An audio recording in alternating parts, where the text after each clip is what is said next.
Hello everyone, and I'm back from Euros, the World Championship Qualifiers, and I thought I'd do a quick recap video, partially for me, so I can actually remember what's happened, but just to let you know where I've been and how it all went.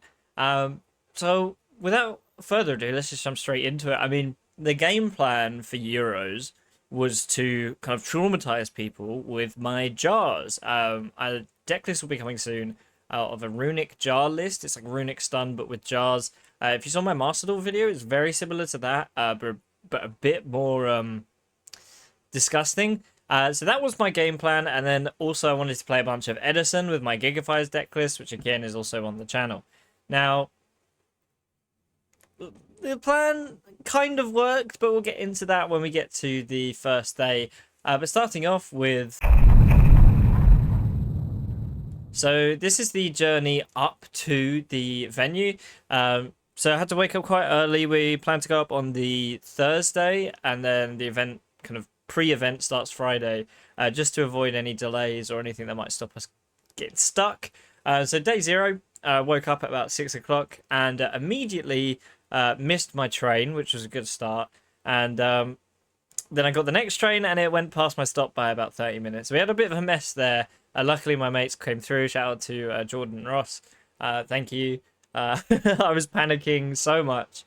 But we got to the airport in the end. I somehow fell asleep on the flight on the way up. I usually don't fall asleep, and it's only like an hour flight from where we were to Berlin. I was just that tired from being like panicky all morning, I guess. But once we get to Berlin, flight was all fine. No issues checking in or out. Got to the hotel. Kind of same thing there. Got my own room with a double bed. I didn't really get many pictures. I always feel like a little bit cringe taking pictures of everything. So you're just going to have to hear me talk over it. But the first night we went to get some kebab, because apparently that's really good. And it was good. I'm not much of a stickler for food, so I can't really tell how much better it was. But it was good. And then we got some cake as well. And we were meant to do some testing that night. I think everyone was testing, but I went up to my room. And because I'm playing kind of Runick Stun, I felt bad going down to test. So I just said, no, I'm just going to stay up in my room until the end of the night, pretty much. So my first day there was uneventful. I made some last minute changes to the deck, which I think came through in the couple of games I played. There weren't major changes, so it wasn't like a major deck switch up, but did some cooking, then went straight to bed pretty much. So day zero was pretty uneventful. But moving on to... So day one of the event, we travel up to the venue using the trains. Now, I have to say, German trains, so much better than what we've got in, like, London, in the UK. I don't know whether it was because we were traveling at off-peak times, but there was so much room. It wasn't exactly air-conditioned, but you had bloody windows you could open, which is fantastic. So I have to say, shout out to that. That was genuinely less hassle than I thought it would be. But this is day zero, or day zero of the event, so there isn't the main event going on yet. I plan to play some Edison. There is a side event for Edison, which is like 4 rounds, and you get prize points for every win. Unfortunately, I lost 3. I don't know what it is about these events, and you're probably going to hear me say this a lot. I play so much worse at these events than I do like playing on Dueling Book or playing at locals. I think it's just the pressure, but... yeah, I lost 3, and I was like, you know what, I'm really hungry since I didn't get breakfast, so I dropped to get food. We just went to a corner shop, nothing spectacular really. We had a look at the vendors, and honestly, nothing good at the vendors on day 0. Because I wasn't really looking to pick up any cards for my deck. Maybe I should have picked up the new Mulch Army, which seemed to be really good. But I didn't really think it was necessary, and I was quite confident with my list at this point, so nothing great. And I literally bought nothing. I think I bought a set rotation. I have that somewhere. Yeah, because I was going to play this in Kashtira if I ever pick that back up again, because it's quite a funny tech. But that's about it really. And then we went back to the hotel after some of the boys finished with the 3v3 event that they did really well in, and we got some last minute testing done. Helped me get a lot more confident against like Tempai, but I just knew that I was going to lose. I just felt it. Maybe part of that mentality is why I didn't do as good, but I didn't do much practice, and yeah, I knew it was a bit of a janky list I brought, so I had a feeling I wasn't going to top the event. But we went to bed on that. and we move on to... So this is the main event. This is the big one that everyone's come for. Today we decided to get a taxi up just to avoid possibly getting lost or anything, just to keep things easy, and it was a bit shorter as well. So let's go down with we have a little bit of a game breakdown that I did as I played. So round one, so again, to reiterate, I'm playing Runick, kind of a Runick stun, Runick jar build. So round one, we go against Voiceless Voice. Now, this is one I thought no one was playing anymore, and it's such a bad matchup for Runick, because they negate your fountain. They just save their Skull Guardian to your fountain, and then they have the continuous trap, which pops the fountain, or anything you might get set up. So I lost 2-0 to that, and yeah, that really, like, my mental was already on the decline, because as I said, I knew I wasn't going to win this, but that didn't help getting absolutely bodied in the first game, and I did make a couple of misplays. There was a chance for me to come back on the second game, where I had a runic spell in hand and I used it on his turn, and I could have waited till the next turn to possibly go for fountain, but I still think there was like no chance of me winning that pretty much. Round two, we went against Tempai. Bear in mind I lost the die roll for both of these, and against Tempai I had practice against, but there was an interaction that came up that lost me one of the games. So game two, he goes into Black Rose. He actually makes a mistake first. He activates Sangan Summoning and takes it back. I really should have told him, no, you need to keep that. But I don't think it would have made a difference either way. So he summons the Black Rose. I have Hugin on field, and I go to protect with Hugin. What I didn't know is that because Hugin is marked for destruction, it can't protect everything because it dies with it. So that lost me that game. I could have played around that a little bit better. And game one, I just got like absolutely crushed. Classic Tempai style, especially if you don't know they're on Tempai. I mean, I had a suspicion when he chose to go second, but like there's only so much I can do against Tempai, and with some hands, I just can't do anything. I didn't see any of my jars, which would have saved me, so unfortunate loss there. Now we're on to round three, is where I start getting the ball rolling again. After round two, I was genuinely just so done. I was like, okay, now it's going to be time to play Edison after the next round. But we play again, so we match up against a Fiendsmith Snake Eyes.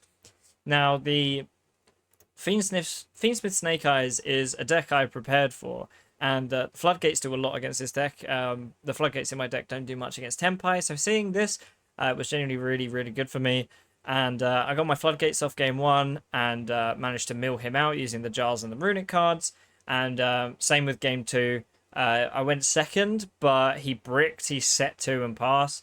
And I saw Rivalry, I think it was. So not the best one, but still really, really good. And over time, I think we decked him out. And at the end of game two, I think we had about 15 cards in hand. I'll put the picture up on the screen because we had 6 from hand size limit. And then we drew 3 off a fountain, and then we drew 5 from the Cyber Jar. So we had loads of cards in hand at the end of the game, and I thought that was really funny. And the reason I brought this deck was because I want to resolve Jars on people, because Jars are the most fun cards in Yu-Gi-Oh! For me. Just resolving them is so silly, like Morphing Jar 2, shuffle everything back, start milling, Cyber Jar, fuck it, draw 5, you know. Morphing Jar, draw 5. They're such funny cards, and that's why they're my favorite cards in Yu-Gi-Oh! And that's why I had to play this deck, because I think it's one of the few decks that can play it and actually don't need to, but it helps the strategy. I also consider bringing Mimigul for this because it's flips, but the Morphing Jars don't really help that strategy very much. But overall, it's a 2-0, and we won the dice roll on that. So that one was pretty easy. The next game, I was really scared once I saw what my opponent was on. We won the die roll, went first. Didn't see any Floodgates in our opener, but we're playing against Pearly. Now, Pearly versus Runic is rough, because if they're going to Plump, they can start attaching your Runic spells from the graveyard. So I was really scared of that, but luckily he didn't realize that. But we managed to clutch game one with a couple of Floodgates and mill out.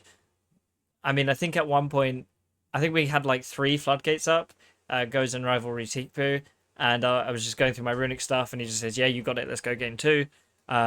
Game 2, similar thing happens, I get loads of Floodgates up. I think I get all 4 up in the end. And the scary thing was I had a Morphing Jar 2 set, so Morphing Jar 2 under Rivalry is actually quite rough under the floodgates because it shuffles all the monsters back and then summons them in face down defense position if you excavate any that can be special summoned. So he had an out because he had the just normal Pearly on the board. He could have attacked into the Morphing Jar, would have shuffled it back and let him play. But he didn't see it, thankfully, and we managed to clutch that game out by milling him to the end. He also had the tiniest dice I ever saw. I'll put a picture up of it. Like, I had to take a picture. It was so funny. Literally, like, minuscule. But I have to say, this was the nicest opponent I played against the whole tournament. We had a good laugh, even though I was playing Runick Stun. He wasn't salty or mad about it. And he was really funny. Like, shout out to Antonio, I think your name was. If you're watching, lots of love. It was a really good game, and we had a lot of fun. Unfortunately, round 5 is where we kind of drop. So we played against Goblin Bikers, which I was not prepared for, but we managed to get it to game 3. So game 1, it was a bit of a grind game. Managed to get my fountain off and start drawing. Won the die roll again, so we went first. He comboed off. He got a massive board of like Gabonga and all that stuff. But then luckily we managed to top deck into Rivalry or Gozen, I forget which one. And I flip it and he goes, okay, let's go game 2. Game 2, I got bodied. I didn't draw a great hand against him. And going second is always rough. I mean, we drew Sphere Mode, actually, and it just wasn't enough. He played through it. But game 3 is where it really went wrong. It was about to go to time. I think we had 5 minutes on the round. Managed to get everything set up. My board was a fountain plus a set Morphing Jar, the original Morphing Jar, and something, I think it was like Hugin. But we had a Sol and Luna in hand and he had a monster on field. I didn't think to use the Sol and Luna on my turn to flip the jar up and draw 5 and just keep comboing off. And then I passed back, which was already one mistake. And then he equips, I think it's Full Armor Master to one of his XEs, attacks into my Hugin. He says it does double piercing damage. And at this point, Morphing Jar had already been flipped because I used Sol and Luna. And I had Spell and Trap Destruction in my hand. And I just like, with 30 seconds left on the clock, I was just like, there's nothing I can do. I lose. Okay, GG.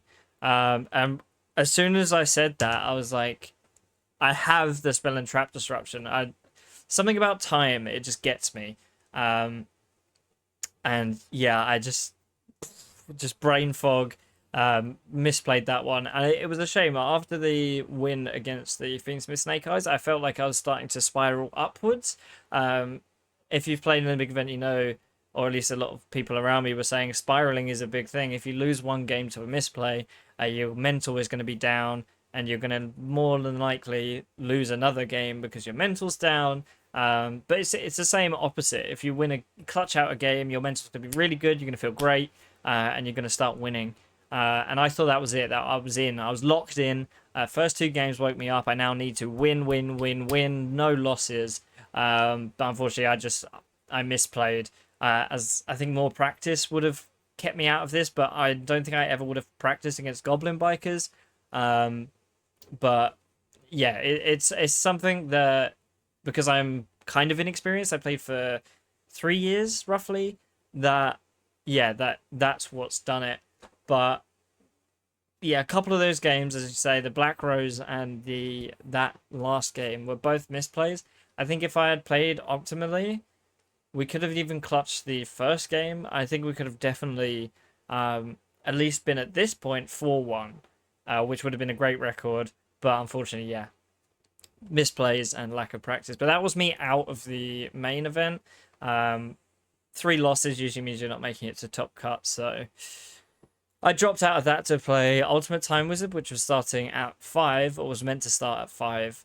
But it got delayed for an hour and a half. And by that point, I didn't even think I had breakfast. So I was out of it. So going into the Time Wizard games, it was really, really rough. So I wouldn't have dropped out the tournament if I knew that Time Wizard was starting an hour and a half later. Because the time round 5 ended, it was like 4:30. So I had to drop to play Ultimate Time Wizard, but it turns out I didn't have to. There's a bit of a palaver going on because literally everyone's like, "Where's Ultimate Time Wizard? Why hasn't it started yet?" And yeah, we eventually got started at 6:30. The annoying thing was there was no on-demand side events because there wasn't enough space on that day. So if you wanted to grind points, which I kind of wanted to, I wanted to get one of the deck boxes. You couldn't because there was no on-demand side events.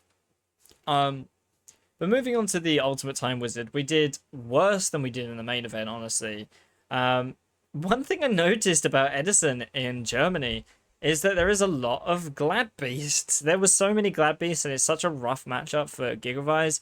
And I also don't have much practice. Not many people at locals play Glad Beasts, so yeah, it was quite rough. But game one, yeah, we lost 2-1 versus Glad Beasts. The last game, it came down to top decks, and I top decked Lone Fire, which kept me in the game because I could summon Gigaplant. But he top decked Prisma, which let him contact fuse into the guy that pops to. So we pretty much lost off of top decks on that one, which is really unfortunate. I think we played pretty optimally. There was a couple of misplays I remember, or don't remember, but I just remember there being misplays. But yeah, I think that was like just unlucky. Round 2, we won the dice roll. We lost 2-1 versus Hero Monarch. Now, it was a really, really nice opponent. He even complimented my shiny card, so I really appreciate that.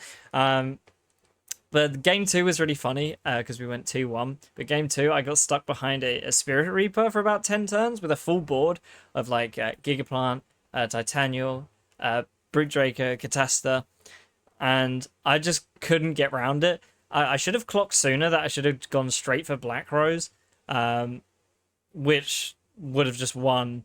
But I didn't have an easy way to get into it until I got Catasta out. But we went into Black Rose eventually and got the game. But game 3 was really rough because the big events for Edison, they use modern time rules. So if you have high life points at the end of the phase, you win, which sucks for Edison. Because usually it's 0, 1, 2, 3. So you get 0, 1, 2, 3. You get 4 turns to kind of see who's winning by that point. But he managed to get a normal summon in his opening hand, attacked me. I had a set Mirror Force, but I was really greedy because I wanted to kind of punish if he kept going for more damage, but I knew I should have flipped it straight away. And the trouble is, if he had another monster and he summoned it afterwards, I was still dead because I drew no monsters. But yeah, the time rules really like screwed me there. I think we could have clutched that out. We had some really good back row going. So round 3, we lost the die roll against Lightsworn. It was really back and forth for game 1, but we lost, unfortunately, in the grind game. He saw a JD near the end, and I had nothing to prevent it. Second game, I drew Light Imprisoning Mirror and just beat him down, as is Floodgates. But third game, we had an amazing hand, amazing opening hand. We had the only monster we had is Lone Fire, and we had the Supervise. I'm pretty sure we even had Trunade, Braincon. We had so much good stuff. But unfortunately, he had Dust Shoot.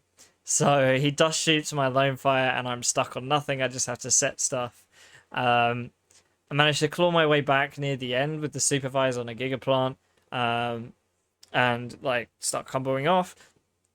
But the last couple of turns were stupid. Like, he drew JD, or had JD in his hand, summoned JD, used his effect, bring back Gigaplant to survive because I had a Brute Draco, managed to deprison the JD.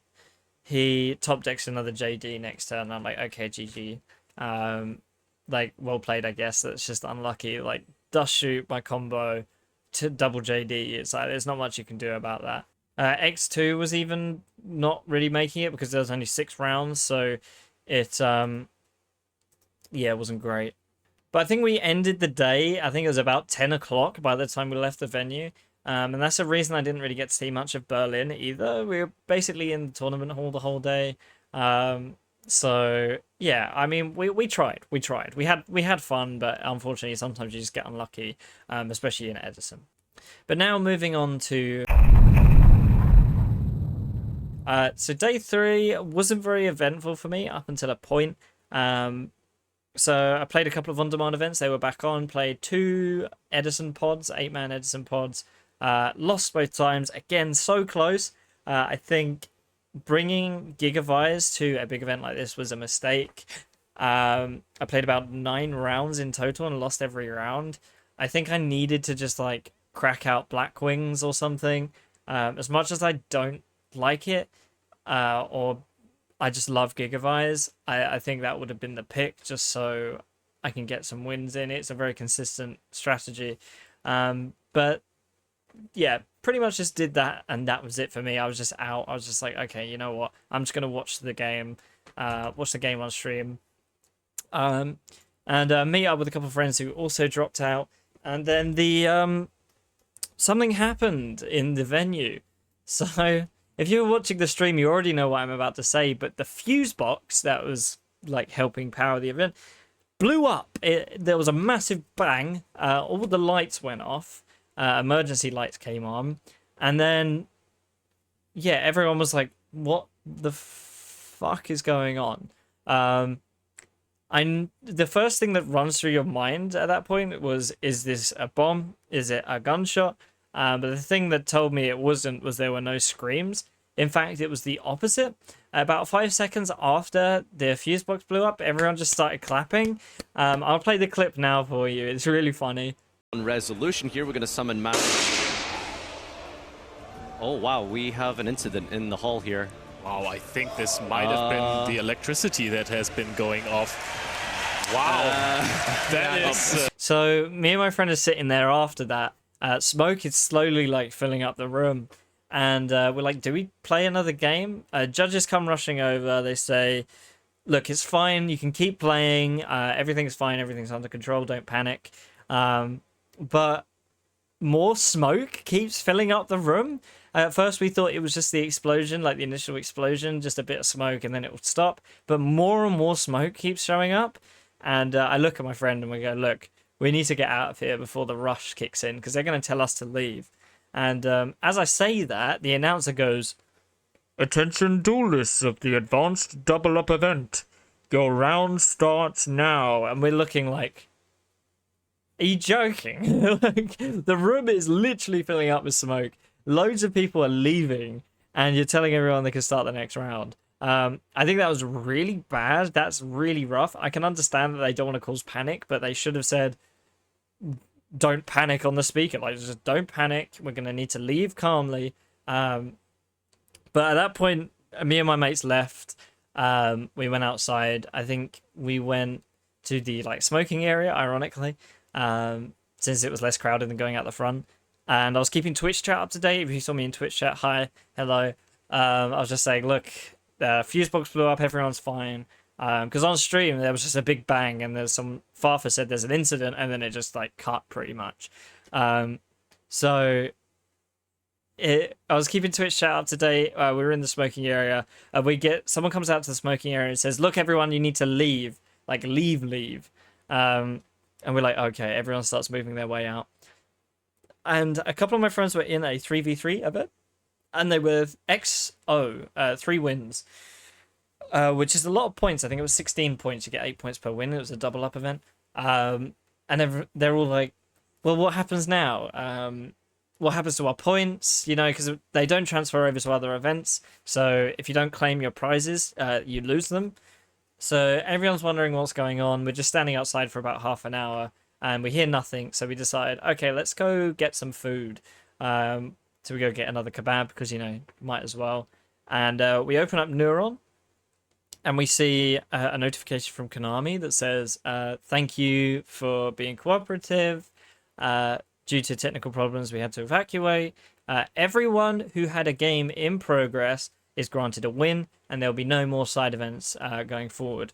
So we're all looking around like, do we get the free win? I mean, I was already out, but the 3v3, yes, they did get the free win. So they got 24 points each. And, of course, they had to open up the prize bit again to let everyone in to get the prizing. Of course, the queue was massive because everyone was coming back to claim their prizes. But I just chilled outside while they got their prizes. I think we ended up, as a group, with, like, 50-odd OTS packs. Unfortunately, they only had the most recent one. But yeah, so we ended up perfectly fine. It was just like kind of scary for a moment, but it made day 3 interesting, to be honest, to me.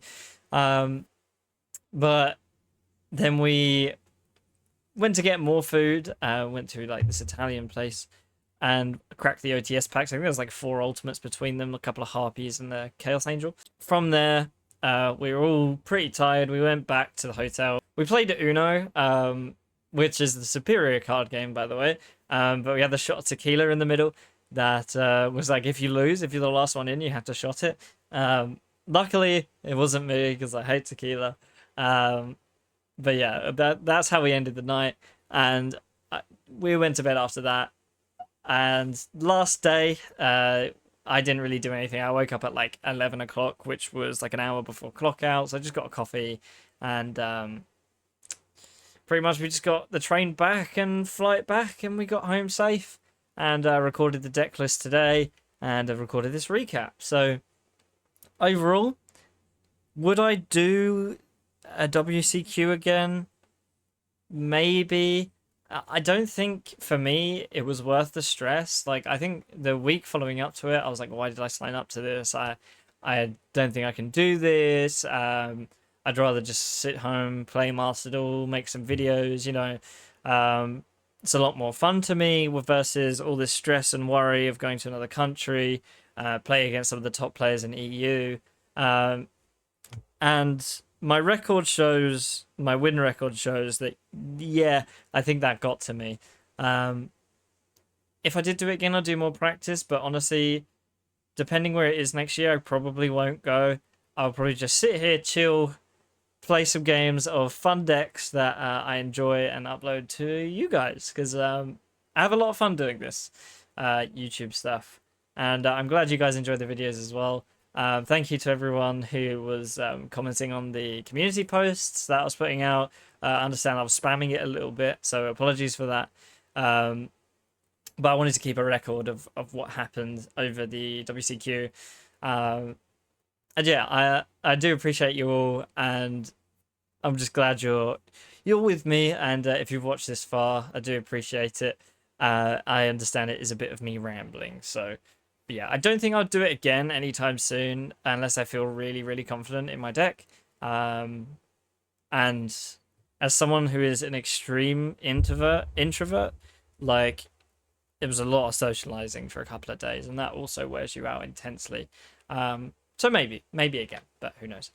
But anyway, that's all from me. Thank you so much for watching, and there'll be a deck list for the deck I took to the Euros up in a couple of days, so keep an eye out for that if you want to see what I brought. But that being said, if you made it this far in the video, please do feel free to hit subscribe. New Yu-Gi-Oh videos each week, and as always, happy dueling.